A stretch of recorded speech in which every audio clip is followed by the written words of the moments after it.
What's going on, guys? Brian from Better Built Fitness back here with another video. Super excited about this topic. It's something that I get asked on the daily by a lot of my clients and just kind of people overall.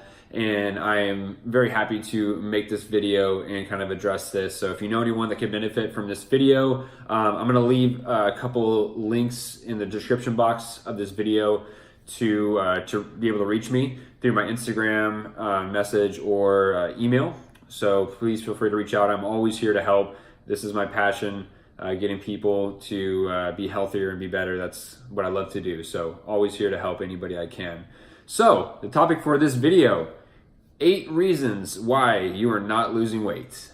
I don't know why I came up with 8. It's just magic number for me, I guess, when I was kind of writing stuff down and thinking about it. So without further ado, let's get into it. Let's get started. Number 1, and probably the most important one, the golden rule is you need to track your calories. So if you are not already tracking your calories, you are doing yourself a huge disservice. If you have no idea how many calories you're taking in per day, then it's likely that you could be overeating or undereating. Overeating, of course, eating more calories than you burn, you're gonna gain weight. Undereating, you're going to be not giving your body enough nutrients to run optimally, which means your metabolism usually sucks. It's going to drop and it's going to crash, and it's not going to be good. You know, I had a client that was starting around 1,000 calories, and I had to bump her up to about 1,500, which is a much more manageable amount for her. So, you know, once she started tracking, she was able to see that, and it helped her a lot. And then her metabolism was better, her body was functioning better, she had more energy because she was fueling her body the way that, you know, she needed to. She wasn't in starvation mode anymore. So if you're not already tracking your calories, do so. Download an app. MyFitnessPal is the app that I use. There's a ton of different apps out there, but MyFitnessPal is the one that I personally use and the one I recommend to all my clients. It is a free app, and it's going to ask you for your body statistics and everything, and then you enter all that stuff in. It's going to give you a calorie recommendation for the day, as well as macronutrient goals. So tracking your protein, carbs, and fats also becomes important. It could be also, this is kind of like a side reason off of the first reason why you might not be losing weight is because you're not tracking. You have no idea if you're getting enough protein in each day. If we're not getting enough protein in each day, we're not getting enough that we need to maintain our lean muscle. And lean muscle tissue is the only metabolic tissue that we have in our bodies, meaning the more we have of it, the faster our metabolism is. So if we're not getting enough protein, what's going to happen is our body's going to start pulling from our muscle for energy. And that's not good, because then we're just going to be stuck with, you know, more fat deposits that we're not getting rid of. The more protein you eat and muscle you build, the more fat you'll burn. It's kind of just that positive cycle, right? So first things first is to be tracking your calories. Most people overestimate how much activity they're doing and underestimate how much food they're eating by about 50%. Until it's written down, or in this case, documented in the app, you will have no idea. And also the biggest reason for doing this is that you will have something to go off of. You will have something documented that you'll be able to go back to and make adjustments with. If it's all over the place, we'll have no idea what to do with that. So that being said, that is rule number 1. I should say reason number 1, not rule number 1, but it is the golden rule. You gotta be tracking. Number 2, you wanna make sure that you're also tracking your micronutrient intake. By micronutrients, I mean vitamins and minerals. This is your foundation. Think of the house that you have. It's a nice house, but if there's no foundation for the house to sit on, guess what? House is gonna fall, right? Same goes for your body. So those micronutrients are going to ensure that you're absorbing what you're eating and you're digesting it. If you're not absorbing what you're eating, it's likely that it's being wasted and not filtered the way that it's supposed to be in your body, and you're not reaping any of the benefits from it. So make sure that you're getting a good amount of vitamins and minerals in, getting your greens in. I'm gonna do a kind of a supplement video and show you kind of what I do and what I use to kind of help get that. Matter of fact, Be right back. Let me show you something. All right, I'm back. So, just wanted to show you rather than tell you, this is what I take.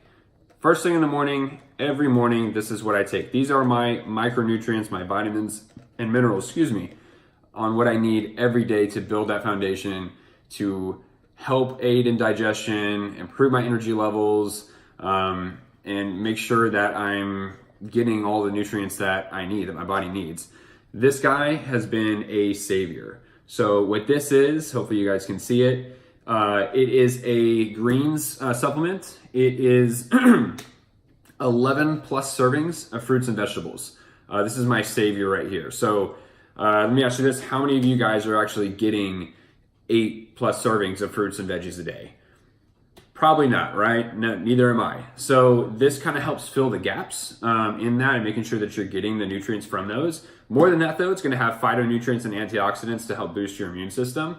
And it's going to have probiotics in there that are gonna help aid in digestion.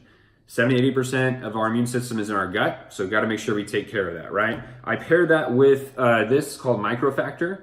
So this is a daily nutrient supplement pack.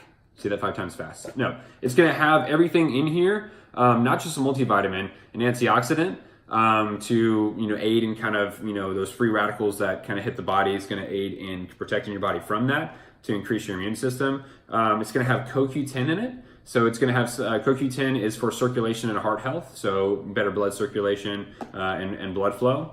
And then it's going to have its own kind of fruit and greens mixture in here. It's going to have some essential fatty acids as well. So there's a ton of stuff as well as probiotics in here too. So it's like a 1-2 punch. This is your foundation. You need to be taking this stuff or else all the other macronutrients that you're eating, the protein, carbs, and fats, are not going to do anything for you. I mean, they're going to do something, but this is going to ensure that your body is using and digesting and absorbing those nutrients so they don't get wasted, they get utilized the way they're meant to be. And real quick, guys, if you're interested in kind of adding some of those nutrients to your daily intake, I highly recommend it. These are awesome. This is an awesome company. I actually can provide you guys with a link that I'll put in my description where you can get free shipping off of these, but like I said, this is your foundation. These are your building blocks. This is what you want to have every single day to ensure optimal health and that your body is running as efficiently as it can. So if you guys are interested in checking that out, I will drop a link in the description so you guys can go get that. But highly recommend it. Fantastic, fantastic products. I wanted to play off of the first rule one more time real quick. Sorry, I know I'm going all over the place here, but just a little excited. But one thing I forgot to mention. So let's say that you are tracking, right? You're eating around 1,800 calories a day, okay? So that's your goal, 1,800. Well, let's say on Saturday, Sunday, kind of fall off the wagon a little bit. You kind of binge, you go out with your friends, have some drinks, whatever.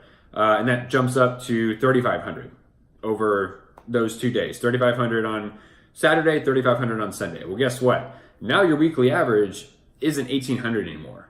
It's going to be around 2,300. So you just increased your weekly average calories by 500. So that could be another reason why you're not gaining weight, or sorry, you're not losing weight, is because you're at a higher average for the weekly trend than you think. Now, day to day is not nearly as important as the full week. We look at the weekly trend and weekly average calories to figure out how your progress is coming along. So you got to stick to it. Even if it's on Saturday, Sunday, yes, you can have a little bit more than normal if you're going to have that, treat meal or whatever, but just don't go overboard. Still realize that, hey, I have to track, I have to stay consistent with this, or else, I'm going to stagnate. I'm not going to, lose anymore. So that could be another reason why you're losing, is that you fall off track on the weekends and your calories jump up. And so your weekly average is a lot higher than where it should be. So just something to think about. But let's move on to number 3. So number 3 is you're not doing any resistance training. So cardio bunny, you're just doing, go on the treadmill or elliptical or whatever. So cardio can help you lose weight. I will get into that in the 4th reason. But if you're not doing any resistance training, we're not targeting that lean muscle mass that is that metabolic tissue that I mentioned earlier. So we have to be stimulating that muscle to make it grow, so that it's going to grow, and so that when we have our nutrition and rest and recovery outside of the gym, it's going to repair and grow stronger, grow bigger, grow larger in size. And so now you're going to add lean muscle to your frame, which is going to further make you more metabolic and help you decrease fat. So you've got to be doing some type of resistance training 3 days a week. Whatever split works best for you, full body every day, lower, upper, pull, upper, push, whatever you want to do, you got to find what works for you. I can go into all that on a different video, but you got to make sure you're doing some form of it and hitting the major muscle groups every single week with an attempt to get stronger over time. That's how you're going to increase that lean muscle mass and be able to help you lose a little bit more fat. So you gotta throw it in, you gotta train hard. Okay, number 4, talking about the cardio. So you're not doing any cardio. Now, keep in mind, there's different forms of cardio, all of which are just going to help you burn more calories throughout the day. There's no magic, to it. Fasted cardio is not going to make you burn more fat than regular cardio. There's just nothing proven that's, really said that. If it works for you, then great. If you feel better doing it, then do it, right? The best program, the best diet, the best training, whatever, is going to be what you can stick to. It's adherence. That's the best thing that you can do. It's not, this is better than that. It's never that way, guys. So don't get caught up in a specific type. Just find out what works best for you. Now, the difference between the two, steady state cardio, it's usually a longer session because it's not as intense. So you're going to be able to burn more calories in that given session, right? Adding to your total for the day for total calories burned. Now, high intensity interval training, or HIIT, is going to make you more metabolic because it's higher intensity and you're using a different energy system in your body. You're using an anaerobic system in your body. So what that does is it has a more prolonged effect, so that after the gym, after when you're doing chores or going to work, doing whatever, you're going to be more metabolic and you're going to increase the amount of calories you burn and more amount of fat you burn outside of the gym. So steady state, more in a given session, high intensity, more after the workout. It kind of all adds up to the same thing. Now, you still want to be doing both because you're targeting different energy systems. So just like we have 2 different types of muscle fibers in our bodies that we want to target, you want to do the same with your cardiovascular system to ensure you're getting the most benefits. So it could be that you need to maybe add in some high intensity interval training sessions to your exercise, and it might benefit you. You can do 30 seconds on, 30 seconds off, 20 seconds on, 10 seconds off. I mean, there's tons of ways to do it, guys. I can make another video on that as well. But just to get started, those are a couple ideas, and maybe you can add that in, and that will help you further put you in a calorie deficit. Now, be responsible with it. Make sure that you're not overdoing your cardio so that you're just burning and burning and burning, and you're at like a 1,500 calorie deficit, meaning you're burning 1,500 more calories than you're eating. That's way too much. So I'm just saying, for the people that maybe have a desk job and other than their workouts, resistance training, they're not getting a whole lot of activity in, that can further put you at a deficit, which will help you lose weight a little faster. So that can kind of get you, out of that rut there. So number 5 kind of plays off of number 1. I want to touch a little bit more on it, was undereating. So when you undereat, your body goes into starvation mode and your metabolism just meets you where you're at. So it slows all the way down and it's going to meet you where you're at. So you're going to find it hard to metabolize things, and you're going to find it hard to burn fat and burn calories like you normally do, because you're simply not giving your body enough that it needs. Another way you could get into this is if you're doing too much work, overworking and trying to outwork the diet, and you're not feeding your body what it needs to recover. So a lot of people do that. They just work, and they don't put it back. And so before they know it, they're burning like 1,500 or 2,000 more calories than they're eating.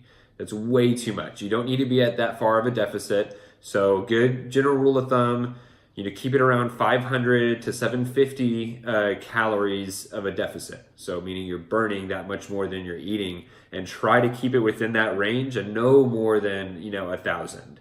You don't need to be getting, more into that. Now, some people might see it a different way. It's like, hey, doesn't that give me like a license to eat more?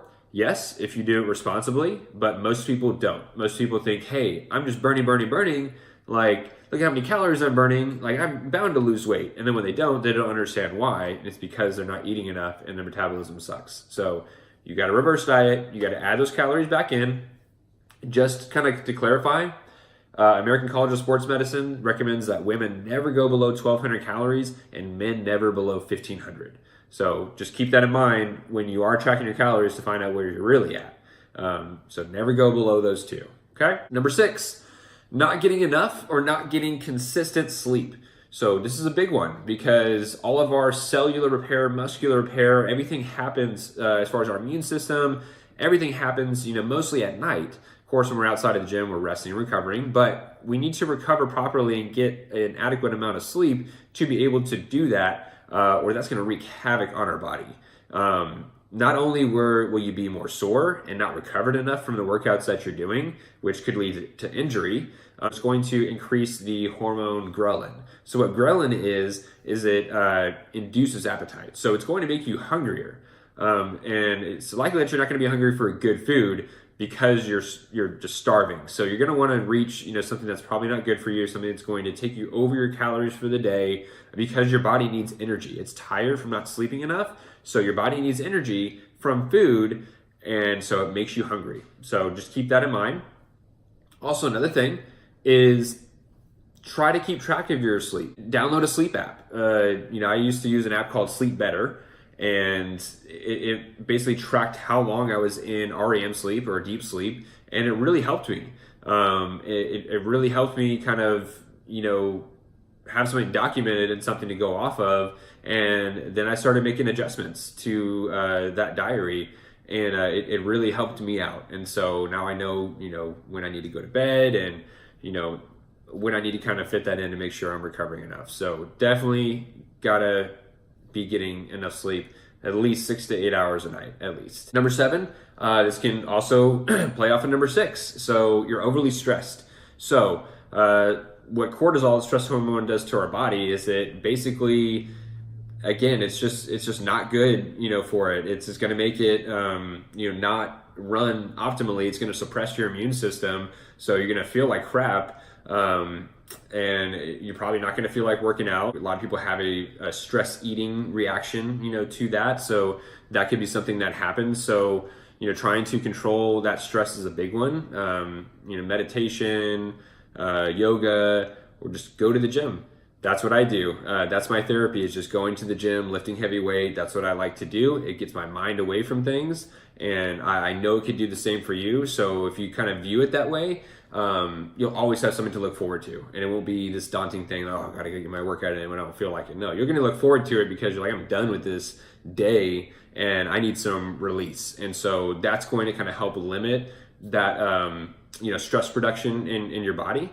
And it could help you kind of, lose weight a little bit better. Stress is another factor that can help you, or not help you, but be a reason why you're fluctuating in weight a lot. So finding ways to reduce those stress levels, getting more sleep, meditating, hitting the gym regularly can help kind of offset, that effect. Last one, number 8. So drinking your calories. So there's a lot of calories, that are hidden in Starbucks drinks and energy drinks, through sugars and fats and whipped cream and all that stuff. Keep in mind, all that stuff has calories and it does add up. So if you're eating it, you got to be tracking it too. A lot of people don't add it in, and so they don't realize that they're actually eating more than what they're implementing or putting in their app. So you got to make sure you're tracking those little things. Also, alcohol. Alcohol has calories, 7 calories per gram, almost as much as fat does per gram. So track your calories, track your alcohol through calories. Either track it as a carb or track it as a fat. That's a good way to go. But you got to track it as one. You got to make sure you have room for it, or it's going to put you overboard every time. And it's empty calories. It's not giving our body any nutrients that we can use, really for energy or anything. So it's likely that you're going to be, your liver can't process the alcohol and food at the same time. It's going to take one, and it's going to choose the other to be deposited for later use of energy or just stored, right? And we want to get away from that fat storage. So limit your alcohol intake, or be tracking it if you can fit it into your daily intake. Not daily, but in moderation, maybe on the weekend or something like that. But make sure that you are tracking it. And then lastly, wanted to do a couple bonus tips. Condiments also have calories, guys. So make sure you read the labels on those condiments, and if there's a lot of sugar or fats in there, make sure that you're tracking those. 2 tablespoons is not that much. It's like that much. So make sure that you're tracking that, because that will add up fast as well. Track your water. Make sure you're getting at least 90 to 100 ounces of water for women and men per day. It's going to help filter everything, help you reduce some of that water weight that you're holding on to. If you're eating a lot of sodium and not drinking that much water, you're going to retain that water, and it's going to just sit there, and it's not going to filter through. You're not going to, feel good. Your body's not going to run optimally. So you could be holding on to that few extra pounds that you're trying to lose simply because of your water intake as well. So just a couple things to consider, and I will end this video with that. So I hope you guys enjoyed. I know it was a little bit longer than my normal videos, but I really hope you got something out of it. If you did, definitely give me a thumbs up and comment. Let me know what you thought, your thoughts on it. If you have any questions, guys, or you have anybody that you know of, or you yourself that could use any more guidance, on this, or want me to go a little more in depth on some of these reasons, and why you may be not losing weight, or you're stagnating. I'm going to leave my information in the description box to my Instagram and my email. Feel free to contact me. I'm always here to help. Like I said, this is what I love to do, and I'm always going to help anyone I possibly can. I'm trying to help as many people as I can in the future. So feel free to reach out. Don't be shy. If you like this video and the content, and you want to see more, definitely subscribe, so you can see more of me. And I'll be back with another video, and hope you guys are having a good day. And let's get better together, guys.